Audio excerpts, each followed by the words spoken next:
Olá pessoal, tudo bem? Espero que todos estejam bem. Hoje a gente está iniciando mais uma aula do nosso curso de assistente jurídico. Eu confesso que eu estou com bastante saudade da sala de aula, daquela nossa energia, da nossa interação, né? Isso faz muita falta. Mas enquanto isso não é possível, nosso retorno para a sala de aula, por questões de segurança da nossa proteção, ainda não é possível. Mas logo, logo, se Deus quiser, a gente está lá. Enquanto isso, a gente consegue, através da modalidade EAD, dar continuidade aos nossos projetos, nosso sonho de crescimento profissional, né? E a realização de tantos outros sonhos a partir daí. Então a gente vai dar continuidade a esse projeto a partir da aula de hoje, onde a gente vai tratar de ordenamento jurídico, item 2, né? A gente já falou numa aula ali sobre estrutura do Estado, na aula número 1 sobre ordenamento jurídico. Agora, hoje a gente vai falar sobre o quê? A gente vai falar sobre o processo legislativo. A gente vai entender como é que funciona o projeto, como funciona a lei, o processo legislativo. Desde o momento da apresentação do projeto, a gente vai entender quem é que pode apresentar o projeto, até o momento, por onde passa tudo, até o momento em que a lei ou ela começa a produzir efeitos, ou ela é vetada, ou ela é arquivada. Então a gente vai aprender tudo isso hoje. A gente também vai falar sobre direitos e cidadania. Eu entendo que direitos e cidadania é a parte mais gostosa que há em estudar a Constituição Federal. Tá? Lá no artigo 5º, né, onde residem, né, os nossos direitos de cidadania. São aqueles direitos, entre outros, tá? Eu vou citar aqui alguns. O direito à liberdade de locomoção, né, o direito de ir e vir, que muitos falam, o direito à liberdade de expressão, o direito à dignidade sexual, o direito à liberdade de credo religioso, enfim, várias liberdades individuais, né, que estão ali no artigo 5º. A gente vai falar sobre eles. E também vai falar sobre os direitos de nacionalidade. Quem é considerado estrangeiro, quem é considerado brasileiro nato, quem é considerado brasileiro naturalizado, juridicamente há algum tipo de diferença entre esses três entes, né? Existe algum reflexo político com relação à nacionalidade? Tudo isso a gente vai estar estudando hoje, tá? Nesse primeiro momento, eu quero convidar vocês, a gente vai fazer análise de um fluxograma, que vocês têm um fluxograma na apostila. Eu pesquisei um que tem a mesma estrutura, mas ele é um pouquinho mais completo. Ele vai possibilitar que a gente faça uma análise mais aprofundada e mais clara a respeito do processo legislativo. Tá? Na sequência, eu vou colocar aqui na tela para vocês. Antes disso, é importante que a gente entenda, porque ali o nosso fluxograma ele começa do ponto iniciativa, certo? Mas vamos lá. Antes de chegar nesse ponto, é interessante que a gente conheça quem pode propor uma lei complementar ou uma lei ordinária no Brasil. Vamos pensar que lei ordinária ou lei complementar são aquelas leis, digamos assim, que são criadas para surtir efeito de uma maneira... se a gente for fazer um comparativo, por exemplo, com medidas provisórias e decretos legislativos, também são leis, mas com prazo de validade, enquanto via de regra, as leis ordinárias e as leis complementares não têm, digamos, essa validade. Ela termina sua vigência quando vem uma outra lei revogando essa. Então, assim, seria assim, num aspecto, digamos, para a gente fazer uma compreensão bem legal, são as leis normais, aquela que vem para trazer alguma solução social, né? E que vigora atendendo esses anseios sem prazo de validade, a princípio dessa maneira, né? Mas sabemos que a qualquer tempo ali pode ser revogado. Bom, quem pode fazer a propositura, né? Quem pode propor um projeto de lei ordinária ou de lei complementar? Vamos lá. Qualquer membro do parlamento, tá? Mas quem é o parlamento? O parlamento, no Brasil, é formado pela Câmara dos Deputados e também o Senado Federal. Ao mesmo tempo, eles formam o parlamento e formam também o Congresso Nacional. É que no Brasil fala-se mais em Congresso Nacional, porque parlamento, alguns podem confundir com o sistema, né? O sistema eleitoral. E no Brasil nós temos o presidencialismo, né? Então, para que não haja confusão, no Brasil pouco se utiliza a expressão parlamento. Ela é uma expressão mais próxima de quem defende quem entende que esse seria o modelo, político, o modelo eleitoral ideal para o Brasil. Temos alguns políticos que entendem dessa maneira, e aí quando se referem ao Congresso Nacional, falam em parlamento. Tá? Mas o parlamento é um sistema eleitoral, tá? Um sistema de governança, o parlamentarismo. Nós temos aqui o presidencialismo. E aí, fugindo então um pouco dessa linha do parlamento, tá? Qualquer membro do Congresso Nacional pode fazer uma propositura de lei. Quem são os membros do Congresso Nacional? Deputados federais e senadores. Eles podem fazer a propositura da ação de forma individual ou coletiva, ou seja, eles podem individualmente ou formar grupos.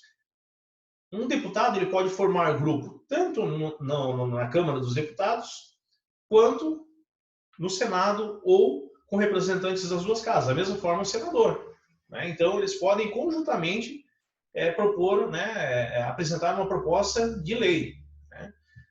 Da mesma forma, se a gente pensar que o nosso Congresso Nacional, né, nas duas casas, você tem Comissão de Direitos Humanos, Comissão da Reforma Agrária, Comissão dos Direitos da Criança e do Adolescente, Comissão dos Direitos dos Idosos, várias comissões, né? Cada uma dessas comissões também tem como atribuição a propositura de projetos de lei. Então, nós já temos aí deputados e senadores, Congresso Nacional, né? Em grupos ou individualmente. Temos aí as comissões, né, do Senado e da Câmara Federal.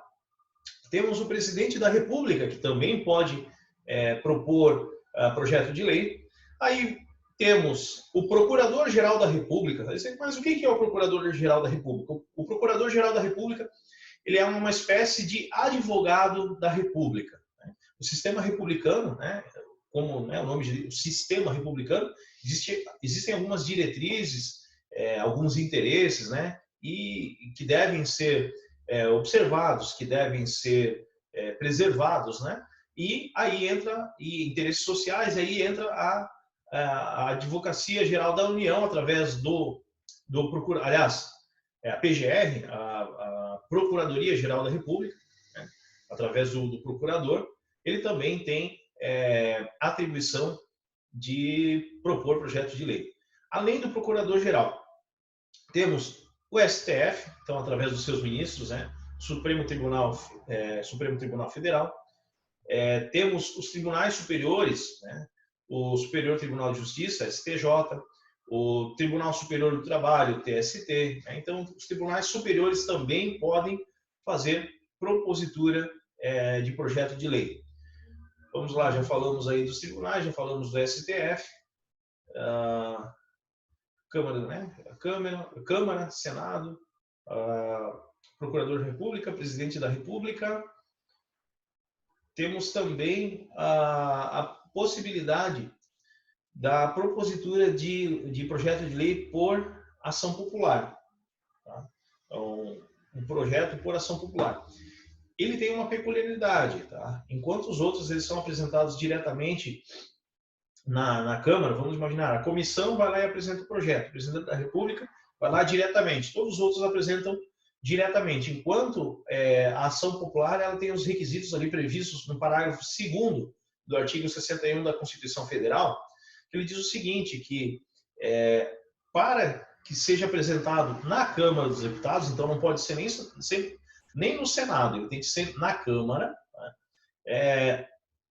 Aquele projeto ele tem que estar, no caso, assinado, ele tem que ser encaminhado por, no mínimo, 1% de todo o eleitorado brasileiro, de todo o eleitorado nacional, distribuídos, ou seja, com representantes em 5 estados, no mínimo 5 estados brasileiros, e nesses 5 estados, o número de assinaturas deve representar pelo menos 0,3% do eleitorado de cada um dos estados ali representados. Tá? Então, vamos lá. Requisitos. Representar pelo menos 1% de todo o eleitorado brasileiro, eleitorado nacional. 5 estados, né, representados por 5 estados. Em cada um dos estados, 0,3% dos eleitores de cada um dos estados. E aí esse projeto chega na Câmara dos Deputados, que vai propor aquele projeto de lei. Tá? Agora, a gente vai partir para o fluxograma. Tá? Deixa eu pegar aqui. Deixa eu ver se vai funcionar. Beleza. Eu estou nessa janelinha aqui, eu me movimento para cá, eu me movimento para lá.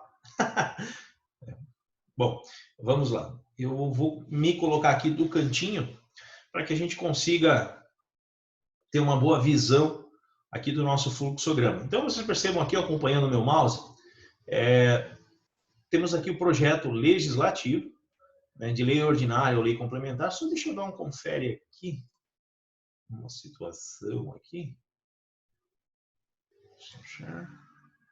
Ok. Pessoal, isso aqui é só para eu ter certeza de que eu estou gravando, tá? Vamos lá.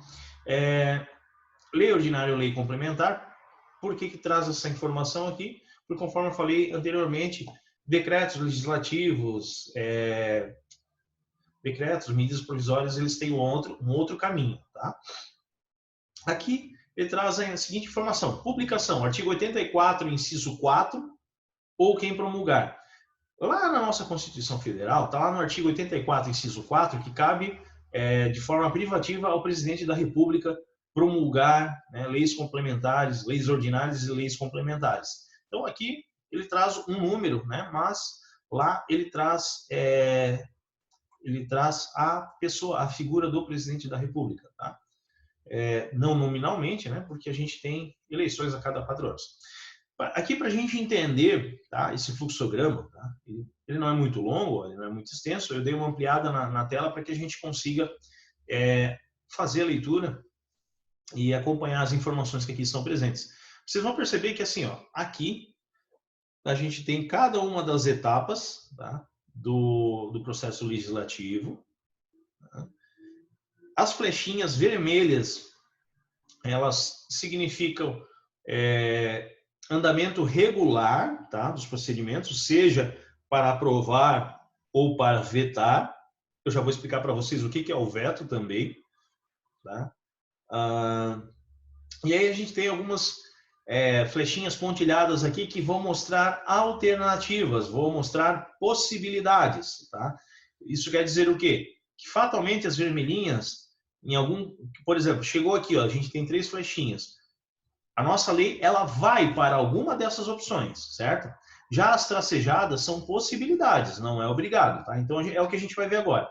Tá? Vamos imaginar que a lei chegou aqui nesse campo da iniciativa do projeto por ação popular, tá? Por iniciativa popular, tá? Beleza. Ele chega na casa iniciadora, que nesse caso, tá, é a Câmara dos Deputados, tá? Câmara dos Deputados é a regra, né, de acordo com o artigo 64 da Constituição, que em alguns casos ele vai trazer a exceção que pode ser proposta diretamente no Senado Federal. SF aqui, Senado Federal, tá? E ele trata-se de uma exceção. A regra é que o projeto de lei comece na Câmara dos Deputados, tá? Beleza. A iniciativa foi apresentada na Câmara dos Deputados. Da Câmara, o que pode acontecer? Tá? Das duas, uma. O projeto de cara ser rejeitado e ser arquivado por alguma situação, enfim, a falta de alguma informação necessária para que ele continue seu trâmite. Ele pode, daqui, ir direto para a casa revisora. Por que está como casa iniciadora e como casa revisora? Porque, olha só, pessoal, como eu falei, a regra é que a lei se inicie, né, a tramitação comece na Câmara dos Deputados, mas ela pode começar no Senado Federal. E a gente tem que ter em mente que uma revisa a outra. Tá? Então, inicia numa, a outra revisa. Então, quando a lei começa na Câmara dos Deputados, significa que quem vai revisar é o Senado Federal. Agora, quando a lei começa a tramitar no Senado Federal, Quem vai revisar é a Câmara. Tá? Isso aqui é muito importante a gente ter essa noção. Começa numa, a outra vai revisar. Então, se começa na Câmara dos Deputados, a casa revisora será o Senado Federal. Quando a lei começa a tramitar no Senado Federal, a casa revisora será a Câmara dos Deputados. Aqui eu falei que a lei ela pode ser rejeitada de plano ou ela segue para a casa revisora. Há uma outra possibilidade aqui, mas eu acho que eu vou tratar dele na sequência, tá? Eu acho que vai ficar mais fácil, mais legal para a gente entender. Então aqui, se tiver falta de algum pressuposto, ele pode ser rejeitado de cara. Aqui quando a gente fala em irrepetibilidade relativa, que está lá no artigo 67 da nossa Constituição Federal, isso quer dizer o seguinte, na última aula a gente falou da sessão legislativa, que ela começa no dia 15 de fevereiro e vai até dia 30 de junho. Vamos lá, 30 de junho, julho fica tudo fora, 1º de agosto até 15 de dezembro, certo? Essa é a nossa sessão legislativa. Quando um projeto de lei, digamos, ele entrou agora em 2020, nós estamos no dia 28 de abril, tá? O projeto ele começou, é uma regrinha, tá? Que existe no processo legislativo, até para que não aconteça, digamos assim, uma lei foi examinada, daqui a pouco quando vê, digamos, a Câmara dos Deputados, o Senado Federal, ou o Congresso junto, ou todo mundo que está envolvido aqui, para não acontecer de, a lei foi proposta agora em abril, foi votada em junho, não foi aprovada. Em agosto alguém vai lá e propõe de novo. Não foi aprovado. Em novembro alguém vai lá e propõe. Então, para que não aconteça, tá? Para que não aconteça, assim, porque se acontece esse tipo de episódio, o nosso processo legislativo não anda, as pautas, né, tudo aquilo que precisa ser votado, não anda. Então, quando acontece, aliás, a lei, quando ela prevê, tá? Ela prevê essas situações aí de irrepetibilidade, quer dizer que você pode votar aquela matéria, votar aquele projeto de lei, uma vez por sessão legislativa. Se não for aprovado, se for vetado, ele só pode voltar, mas veto definitivo, tá? Ele só pode voltar à pauta na próxima sessão legislativa, que começa quando? Fevereiro do ano seguinte. Mesmo que o projeto de lei seja votado lá, digamos, em dezembro, tá? No dia 5 de dezembro foi votado e foi vetado, né? Definitivamente. Não tem problema. 15 de fevereiro já pode estar apresentando o projeto de lei de novo. Então, só na próxima sessão legislativa. Tá? Vamos voltar lá para o nosso fluxograma. Deixa eu achar ele aqui. Bom, entendida essa parte da repetibilidade, só pode voltar para a casa legislativa na sessão seguinte. Então, nós temos a casa iniciadora, nesse caso aqui. Vamos pegar o exemplo. Eu vou tirar um pouquinho a minha imagem daqui. Ela está atrapalhando um pouquinho. Aqui ficou pior nesse momento. Aqui. Isso. Então, olha só. A gente tem a iniciativa, a casa iniciadora. Vamos imaginar uma lei habitual. Começa na Câmara dos Deputados. Ela poderia ser arquivada, mas não foi. Então, ela foi votada, foi aprovada. Quando aprova, vem para cá. Casa revisora, que nesse caso é o Senado Federal. Do Senado, ela pode ir para onde? Novamente, no Senado pode ser compreendido que faltou algum pressuposto ou por alguma razão, seja orçamentária, por exemplo, não tem, é um projeto bom, mas não tem dinheiro para executar, né? É um projeto inviável economicamente, ou enfim, alguma outra situação. Ele pode ser arquivado, né? Embora tenha sido votado na Câmara dos Deputados, mas o Senado ele pode arquivar. Mas ele também pode optar por não arquivar. Ele pode aprovar, e aí determina o artigo 66 da Constituição que votou nas duas casas, aprovou, vem para a sanção. Quem faz a sanção? Talvez vocês já ouviram falar em sanção presidencial. Se a gente trazer para cá o artigo, né, 84, inciso 4, né, combinado com o artigo 66. O presidente da República, ele tem até 15 dias úteis para... Aqui ele aparece direto a sanção. Então, é porque eles encaminham, tá? As duas casas aqui encaminham para o presidente da República pensando que haverá sanção. Ele pode concordar com essa sanção? Pode. Não. Tá bom assim. Ele pode concordar com a sanção, mas ele pode vetar parcialmente. O que é o veto? É uma não concordância, é um não permitir que a lei prossiga por alguma razão e tem que ser fundamentado, tá? Então, enfim, o presidente da República ele tem as atribuições para isso e ele tem o dever de justificar.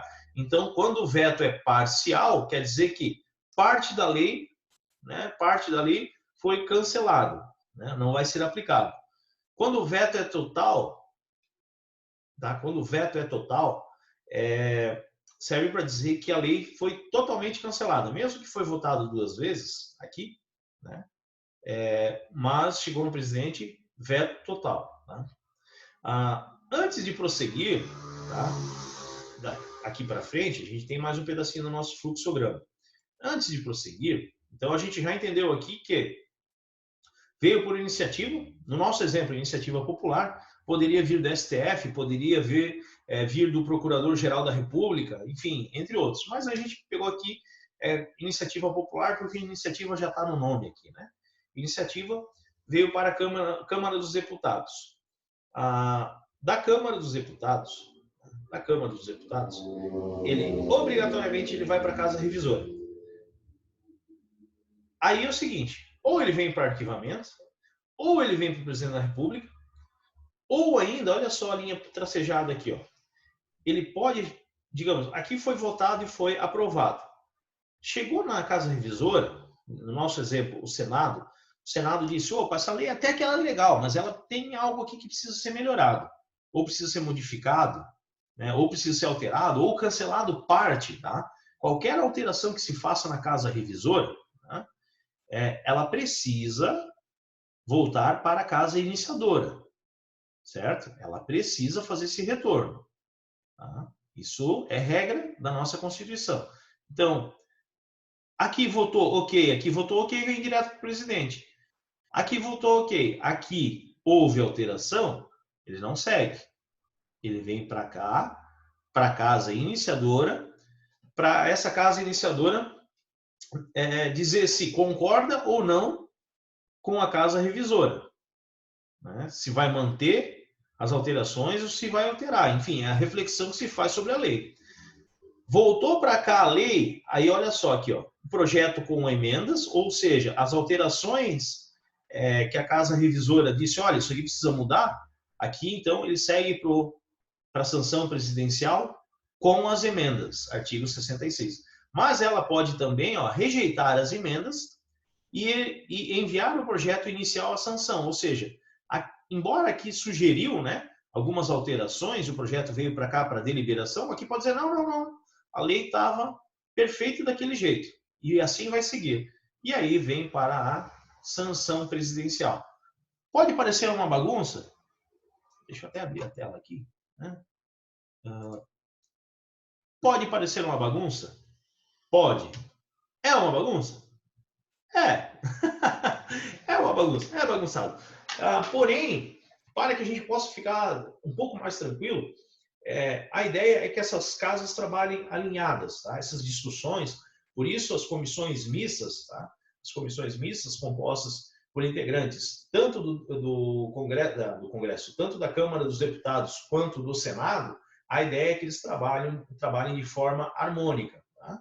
Então, diz que é a ideia. Claro que há situações em que, né, por isso que esse é o interessante da política, das deliberações. As casas elas vão sempre se tratar de forma, a ideia, né, que sempre se tratem de forma respeitosa nas discussões e tal, e podendo, inclusive, uma casa legislativa rever os atos realizados pela outra. Dando sequência, então,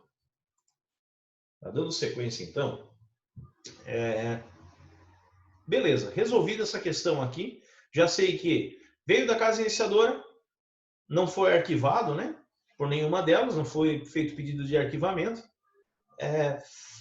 Passou pela casa revisora que sugeriu alterações. A casa iniciadora pode acatar ou não.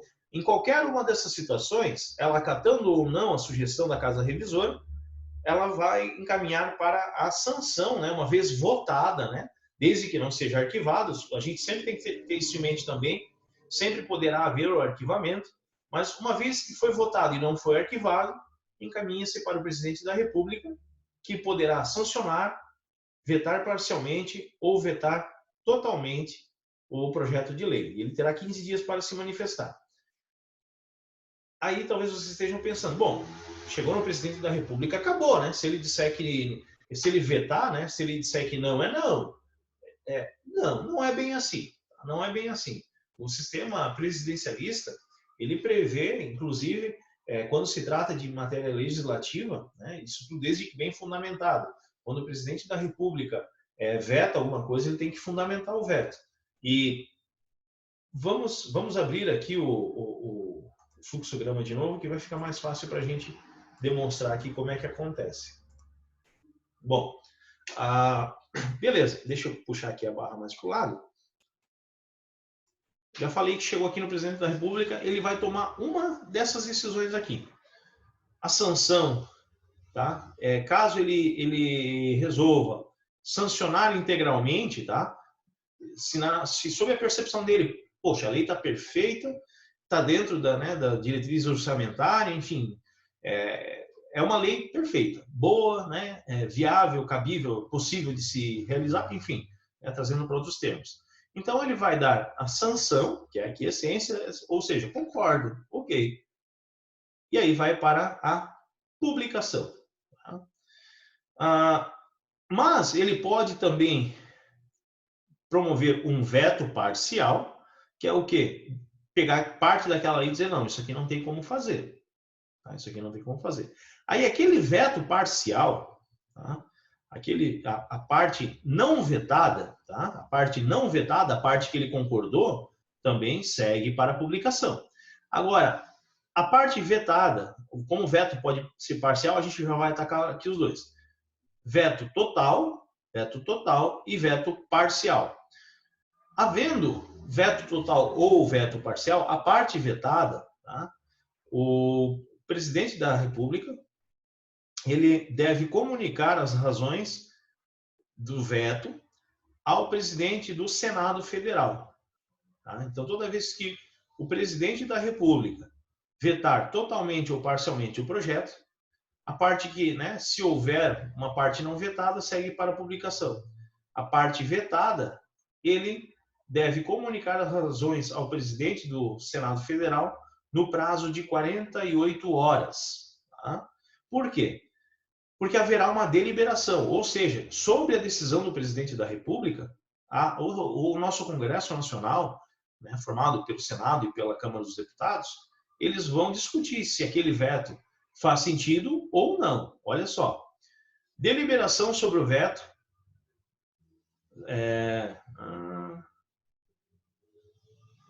Congresso Nacional, tá? Deliberação sobre o veto. O Congresso Nacional, em sessão conjunta, tá? Deputados e senadores, e votação secreta, né?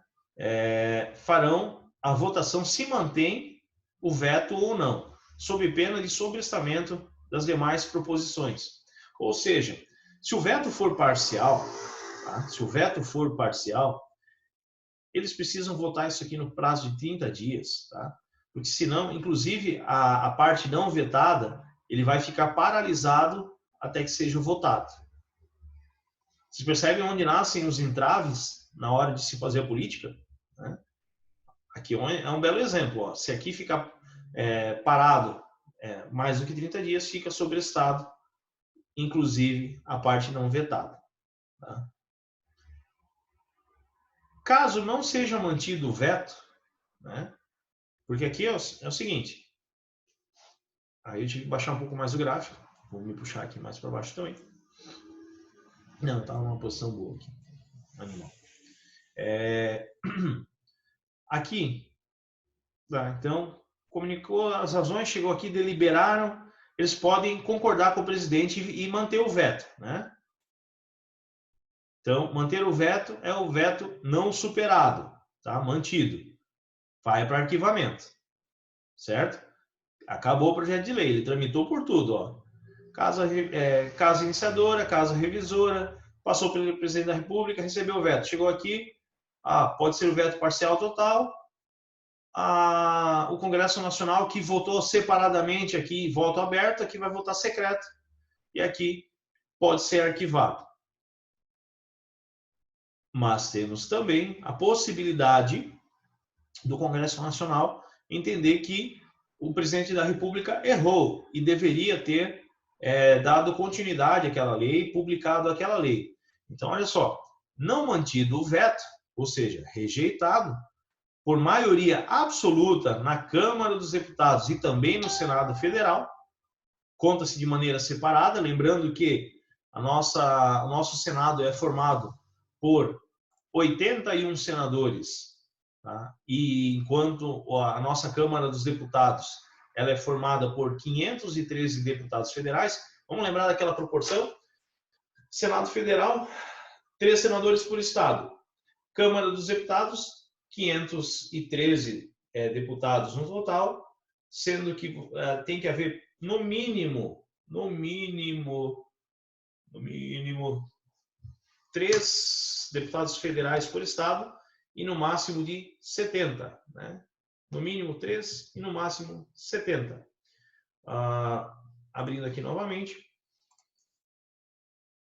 Vamos lá. Aqui. Então, não mantido o veto, né? Rejeitado por maioria absoluta na Câmara dos Deputados e no Senado Federal, conta-se separadamente, ou seja, né, apesar de sessão conjunta, envia a promulgação. Então, mesmo que o presidente tenha votado, mas as duas casas aqui votarão e elas podem dar sequência. E aí quem faz a promulgação, porque olha só, a promulgação pelo presidente da República, nesse caso aqui de veto derrubado, tá? De veto derrubado, já não é mais o presidente da República, porque não faria sentido, tá? Se a gente for analisar dessa maneira. O presidente vai dizer, não, essa lei aqui não passa por isso, por aquilo. Aí o Congresso Nacional vai lá e diz, não, passa, agora vai. E aí o presidente se vê obrigado a fazer algo que ele, digamos assim, ele tem a possibilidade, né, sem ser prevaricação, sem constituir crime, dizer, não, isso aqui não passa. Então não faz sentido. Por isso que, uma vez que o Congresso Nacional derrubou o veto presidencial, é o presidente do Senado, tá? É o presidente do Senado Federal, deixa eu até abrir aqui o fluxograma de novo, é o presidente do Senado Federal, tá? Aqui, ó. Promulgação pelo presidente da República é, no caso, quando ele dá a sanção aqui direto, tá? Quando o veto é derrubado pelo Congresso Nacional, quem faz a promulgação, né, a publicação, é o presidente do Senado Federal ou o vice-presidente do Senado Federal, tá? Em até 48 horas. Eu vou dizer para vocês o seguinte, que esse é um item muito difícil de acontecer, tá? Porque isso, digamos assim, o presidente da República, para que ele dê um veto, né, numa deliberação do Congresso Nacional e uma decisão contrária a uma deliberação do Congresso Nacional, ele vai fundamentar muito bem. E tem algumas situações, por exemplo, de política econômica e tal, que a decisão é do presidente. Tá? Então, não é hábito o Congresso Nacional passar por cima, não é tão comum, não vou dizer que não é hábito, mas não é tão comum o Congresso Nacional chegar nesse ponto. Por isso que eles vão costurando acordos, né? Relacionados a políticas públicas, distribuição de verbas e tal. Digamos, por isso que quando a gente assiste um noticiário, você vê o partido, né, do presidente está formando alianças e tal, e aí começa essa questão de facilitar o trabalho de um e de outro, atrás de votação, atrás de liberação do projeto, para que não chegue nesse ponto de um veto, o outro vai lá e passa por cima. Isso traz instabilidade, insegurança jurídica, afasta fornecedores, então dificilmente chega nesse ponto. A ideia é que eles consigam de forma harmônica, se a gente pensar que a nossa Constituição trata exatamente disso, que os poderes serão harmônicos e independentes entre si, ou seja, um não depende do outro, mas eles precisam viver harmonicamente. Então, por isso que eles vão negociando a política, vão negociando o que fazer, o que dá, o que não dá, o que pode, o que não pode. Né? Se a gente pensar agora nesse auxílio emergencial do coronavírus, tem muita gente reclamando que não recebeu e tal, enfim, isso é uma outra discussão. Mas se vocês pensarem que existia a proposta inicial do governo, né, do poder executivo, era de R$200 de auxílio, né, por pessoa, naqueles critérios.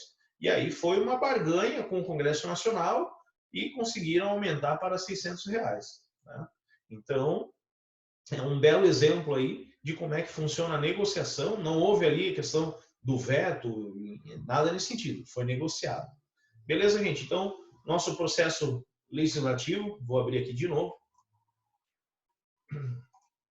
Então, esse aqui é o fluxograma do processo legislativo, espero não ter passado nenhuma etapa. Né? Então, bem tranquilo, aqui é arquivamento, aqui as etapas. Essas partes verdes aqui, elas são mais para a complementação das informações. Ó. Leis complementares se diferenciam das leis ordinárias durante o processo legislativo unicamente pelo quórum definido. Afastando o quórum geral. É que as leis... Muito obrigado por esse motoqueiro que acabou de passar ali. Motociclista, né, para que não se ofendam. Então, as leis complementares elas se diferenciam com relação ao quórum. Vamos lá. Quórum geral do artigo 47 da Constituição Federal. Eu só quero dar uma olhadinha aqui. Eu sei que um deles é por maioria simples e outro por 3/5. Para que a informação não saia incorreta, deixa eu procurar aqui rapidinho. Aqui estamos aonde? Artigo 67. Onde é que ele me diz que está? Não é aqui. Constituição, processo legislativo, artigo 47, artigo 69.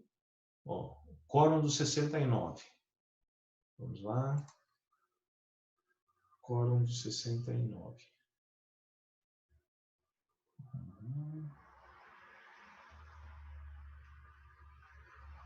67, 68, 69. Ó, as leis complementares serão aprovadas por maioria absoluta. Então, o 47, ele deve trazer a maioria relativa. Quer ver? Vamos lá. É que tem algumas situações que são por 3/5, votação em 3/5 nas duas casas. Tem que ver em qual se encaixa esse aqui. Vamos lá. Deixa eu me puxar para o lado de cada tela. 47, 49, 48, 46, 47. Salvo disposição constitucional em contrário, as deliberações de cada casa e de suas comissões serão tomadas por maioria dos votos, presente a maioria absoluta dos membros. Maioria dos votos, presente a maioria absoluta dos membros. Então é o seguinte, você tem que ter a maioria dos integrantes presentes e aí a maioria dos votos. No outro caso, lá no artigo 69, então assim, lei ordinária, vamos pegar aqui, informação completa. Tá? Informação completa. Ó, as deliberações de cada casa e de suas comissões, salvo em disposição em contrário, serão tomadas por maioria dos votos, presente a maioria absoluta de seus membros. Isso quer dizer o quê? Deixa eu até abrir aqui. Isso quer dizer o quê? Quer dizer que, para as leis ordinárias, você tem que ter lá, vamos imaginar, 513, vou fazer a conta, 513 deputados. Tá? 513 deputados. Ele me diz ali, essa lei, o artigo 47, ele me diz que eu tenho que ter a maioria absoluta dos 513 deputados, por exemplo. Tá? 513, então, dividido por 2, dá 256,5. Então, se eu tiver 256 mais 1, tá? Que é a maioria absoluta, ou seja, na prática fica 257. Mas o meio político gosta de dizer 256 mais 1, né? Para dizer que é a maioria absoluta. Então, uma lei ordinária, ela precisa de maioria absoluta, 256 mais 1, e aí nessa votação, a maioria, né, a maioria decidirá pela continuidade do projeto ou não. A lei complementar, o quórum dela é um pouco diferente. Ela não pede a maioria absoluta, né, dos membros, e sim a maioria simples, que é o quê? Vamos imaginar que a gente tem os mesmos 513 deputados, mas só 100 apareceram para fazer a votação. Ela poderá ser votada? A lei ordinária, não. Você tem que ter no mínimo 256 mais um para votar. Esse é o quórum, ele não é chamado de quórum especial. Como é que ele é chamado aqui? Deixa eu ver. Deixa eu abrir a tela aqui para vocês vejam junto comigo, né? O quórum geral. Ele não traz o nome aqui se é quórum especial. É que tem outro quórum especial que é o de 3/5, tá? Eu acho que ele é até mais especial. Mas esse aqui, tá? Então, o dos 67, ele é o quórum geral. O quórum geral, ele quer dizer o quê? Então, vamos lá. Quórum geral. Vamos falar desse quórum especial ali primeiro, da lei ordinária. Você tem que ter a maioria de todos os integrantes. A maioria de todos os integrantes, então, 513 dá 256 mais 1. Então, tem que ter no mínimo 257 pessoas para votar. E aí, a maioria desses 257. Agora, quando é o quórum geral, é a maioria simples. Se eu tiver 20 pessoas para votar, se eu tiver 11 votos, já é o suficiente. Tá? Essa é a diferença do quórum. Bem tranquilo, né, pessoal? Essa informação ela é só para complementar ali o que a gente estava vendo. Tá? O importante é que hoje, deixa eu pegar aqui o nosso fluxograma, o importante, o principal, é entender cada uma dessas etapas aqui, que vão aparecer no exercício. Deixa eu sair da frente aqui. Tá? Que vão aparecer no exercício. Tá? Então, iniciativa passa por uma das casas, normalmente a Câmara dos Deputados, mas em alguns casos poderá ser o Senado Federal. Tá? Terá uma casa revisora, ambas podem determinar o arquivamento. Chegou na casa revisora, ou vai para o presidente, ou sofre alterações e vai para a casa iniciadora. A casa iniciadora, ela vai dizer se ela concorda com as alterações ou não. E nas duas hipóteses, vai mandar para o presidente. O presidente vai ou sancionar, ou seja, concordar integralmente, e aí vai para a promulgação, né? Promulgação, ou ele vai vetar parcialmente, aquela parte que ele sancionou segue para promulgação. O veto parcial segue, vírgula, né? Ele precisa aguardar esse trâmite aqui, porque senão ele pode ocorrer de sobrestar. Sobrestou, parou, né?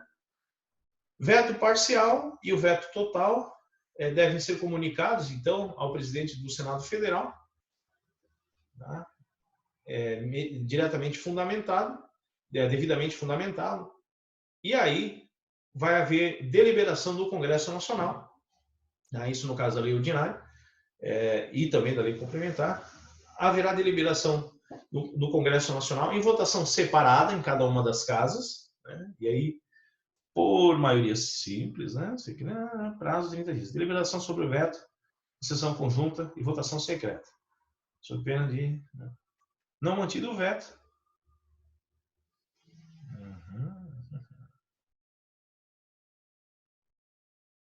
Mas é importante essa informação aqui sobre o 69 e 47, porque aí vai mudar, se for lei, uma lei ordinária, tá? Se for uma lei ordinária, maioria simples. Agora, se for lei complementar, aí por maioria do número de integrantes, tá?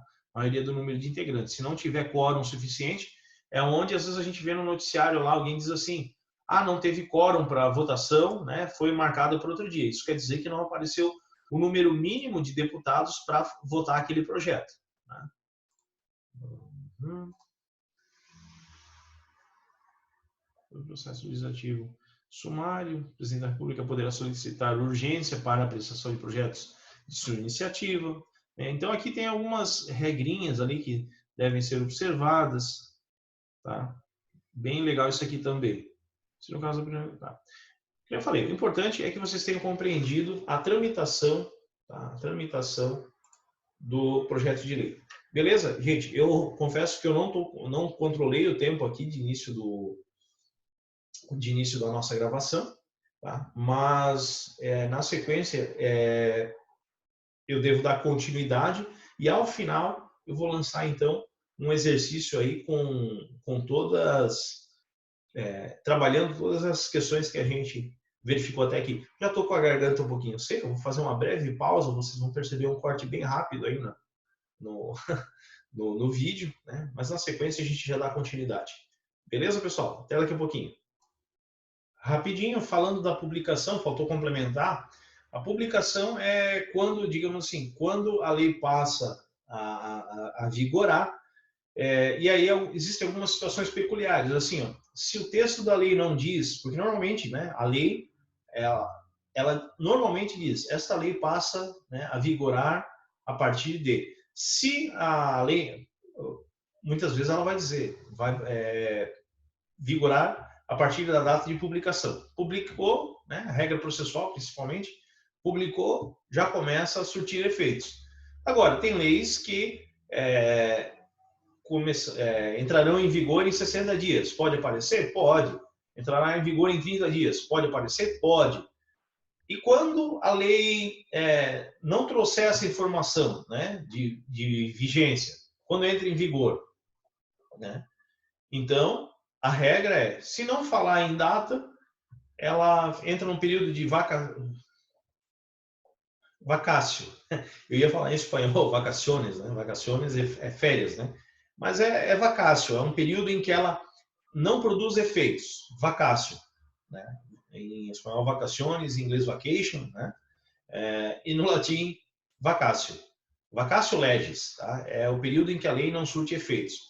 E aí, se a lei não traz essa data, é 45 dias para entrar em vigor. Tá? Então, eu vou finalizar esse vídeo, eu ia fazer, né, uma pausa, mas para fins de controle de tempo, para não tornar mais extenso, eu vou finalizar esse vídeo. Exercícios eu vou mandar no final dos vídeos. Tá? Na sequência, a gente vai falar então da Constituição, dos direitos de cidadania. Beleza, pessoal? Até mais!